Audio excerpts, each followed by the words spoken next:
C'est l'heure de la chronique culture avec Isabelle Ayard. Bonsoir Isabelle. Bonsoir. Zoom ce soir sur Agatha Christie en cet anniversaire de sa disparition. Oui, la reine du roman policier nous a en effet quitté le 12 janvier 1976. Elle avait 85 ans et évidemment on lui rend hommage, on lui doit bien ça, avec cette pièce de théâtre qui est virevoltante. Ça s'appelle Lady Agatha.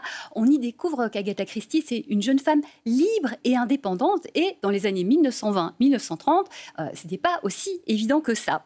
Et pourtant, ce ne l'a pas empêché de devenir un des auteurs anglais, même l'auteur anglais le plus lu dans le monde après William Shakespeare. Chapeau, madame. Alors, cet esprit libre et aventurier, on découvre aussi qu'elle la puisait dans cette phrase que lui disait toujours son papa. Ma chère Agatha, il ne faut jamais refuser une aventure quand elle s'offre à toi. Toujours le petit accessoire. J'aime bien. La petite moustache. Alors, la pièce, elle retrace toute sa biographie. Vous le faites très bien. Hein. Merci, je me suis entraînée. Toute sa biographie, toute sa vie, de sa naissance à sa disparition. C'est joyeux, c'est drôle, c'est intelligent, c'est super créatif. Bref, cette pièce est un régal. Autre régal, quand les personnages d'Agatha s'immiscent dans la pièce, Hercule Poirot, Miss Marple, ils viennent lui parler comme quand Hercule Poirot vient négocier avec elle son identité. Regardez. Alors maintenant, il vous faut un nom. Mais attention, un nom qui sonne bien comme Sherlock Holmes. Je vous écoute. Un nom symbolique, un nom héroïque. Achille. Achille? Oui, Achille de la mythologie grecque. Achille, ce vulgaire guerrier qui, à la moindre écharpe au talon, s'évanouit. Ah non, vous me décevez, jeune fille. Oui, je fais ce que je peux. Et je dois dire que vous ne m'aidez pas beaucoup, ô être supérieur. Oh, mais oui, je sais. Hercule.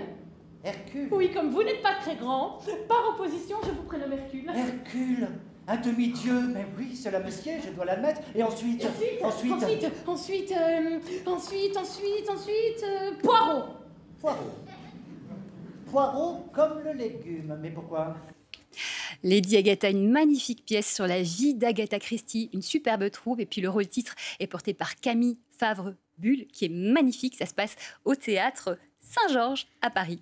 Vous parliez d'Hercule Poirot et de Miss Marple. Ça n'existe pas qu'en roman, ça existe aussi en BD. Exactement. Les éditions Paquet ont développé une série, une collection avec, on retrouve Hercule Poirot, Miss Marple. Celle-ci, c'est Hercule Poirot joue le jeu par Marek, mais également d'autres auteurs qui ont participé à cette collection. Donc n'hésitez pas à aller jeter un œil sur le site des éditions Paquet.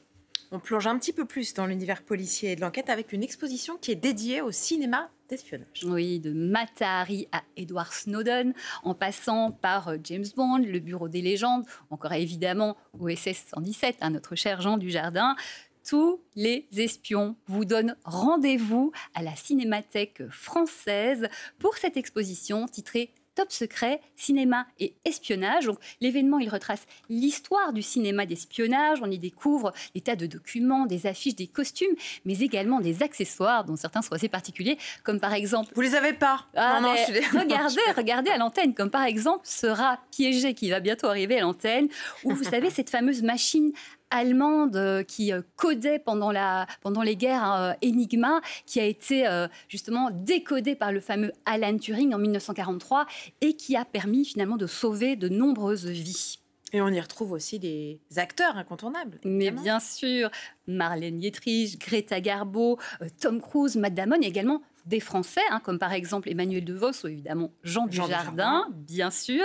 Alors concernant les réalisateurs, je vous signale cette rencontre qui a lieu avec Olivier Assayas le 4 février, suite à la projection de son film Cuban Network. Bref, c'est très riche, donc allez découvrir sur le site de la Cinémathèque française toutes les informations, puisque c'est là que ça se passe, cette exposition qui s'appelle donc Top secret, cinéma et espionnage, et c'est jusqu'au 21 mai.